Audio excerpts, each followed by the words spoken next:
നമസ്കാരം. ഒരു get together നടക്കുന്ന വീട്, ഫാമിലി ഗെറ്റ് ടുഗദറാണ്. 150 പേരോളം എത്തിയിട്ടുണ്ട്. എല്ലാ ഫാമിലി മെമ്പേഴ്സും എത്തിയിട്ടുണ്ട് അവിടെ. രാവിലെ മുതൽ തുടങ്ങിയതാണ്.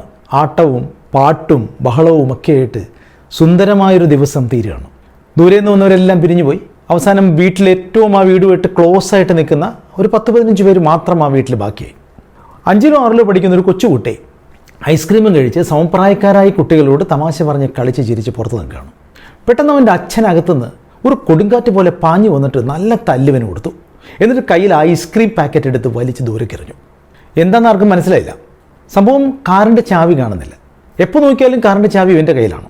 അപ്പോൾ അച്ഛൻ കരുതിയത് കാറിൻ്റെ ചാവി ഈ കുട്ടി എടുത്തിട്ട് എവിടെയോ അലക്ഷ്യമായിട്ട് കൊണ്ടുവന്നിട്ടു. കാറിൻ്റെ ചാവി കാണുന്നില്ല. ഇതാണ് ഇത്രയധികം പ്രകോപനം ഉണ്ടാക്കിയത്. സത്യത്തിൽ ആ കുട്ടി എടുത്തിട്ടില്ല. അവൻ നിരപരാധിയാണ്. അവനത് പറയാൻ ശ്രമിക്കുന്നുണ്ട്. പക്ഷേ അച്ഛൻ ഇതൊന്നും കേൾക്കുന്നില്ല. അച്ഛൻ അവനെ നല്ല തല്ല് കൊടുത്തുകൊണ്ടിരിക്കുകയാണ്. എല്ലാവരും വന്ന് അച്ഛനെ പിടിച്ചു മാറ്റി കുട്ടിയോട് പറഞ്ഞു, നീ ചാവി എടുത്ത് തന്നിട്ട് ബാക്കി കാര്യം നീ ആലോചിച്ചാൽ മതി, നീ സംസാരിക്കണ്ട, നീ ഒരു അക്ഷരം മിണ്ടരുത്, എനിക്ക് ചാവി എടുത്ത് തന്നുള്ളൂ ഇപ്പോൾ തന്നെ എന്ന് പറഞ്ഞു. കുട്ടി പെട്ടെന്ന് അകത്തേക്ക് ഓടിപ്പോയി. ഒരു 5 മിനിറ്റിനുള്ളിൽ തന്നെ അച്ഛന് ചാവി തിരിച്ചു കിട്ടി. അച്ഛൻ്റെ ഇടതുവശത്തെ പാൻറ്റിൻ്റെ പോക്കറ്റിലെ ചാവി ഉണ്ടായിരുന്നു. അതിൻ്റെ മീതെ കർച്ചീഫും കൂടി ഇട്ടതുകൊണ്ടാണത്രേ അദ്ദേഹം അത് കാണാതിരുന്നത്. കുട്ടിക്ക് വലിയ വിഷമമായി.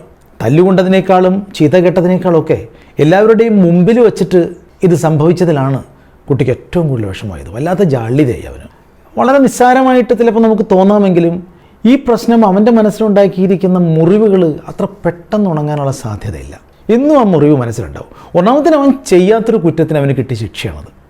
മുറിവുകൾ എന്ന പേരിൽ ഒരു പുസ്തകമുണ്ട്, സൂര്യകൃഷ്ണമൂർത്തിയുടെ. ഇത്തരത്തിലുള്ള ഒരുപാട് മുറിവുകൾ ആ പുസ്തകത്തിലുണ്ട്.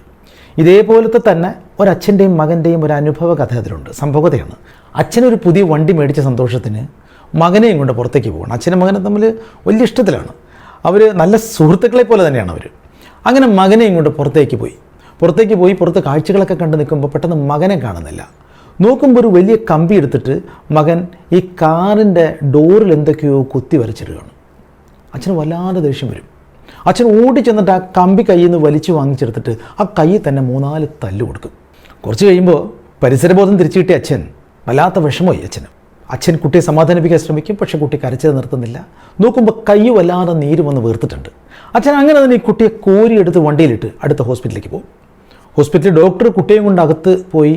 കുറച്ച് നേരം കഴിയുമ്പോൾ ഡോക്ടർ പുറത്തേക്ക് വന്നിട്ട് അച്ഛനോട് പറയും, വെരി സോറി, ആ കുട്ടിയുടെ വലത് കൈ ഇനി ഒരിക്കലും അനക്കാൻ പറ്റില്ല, അതിൻ്റെ ചലനശേഷി പൂർണ്ണമായിട്ട് നഷ്ടപ്പെട്ടു. അച്ഛന് സഹിക്കാൻ പറ്റാത്ത വിഷമവും.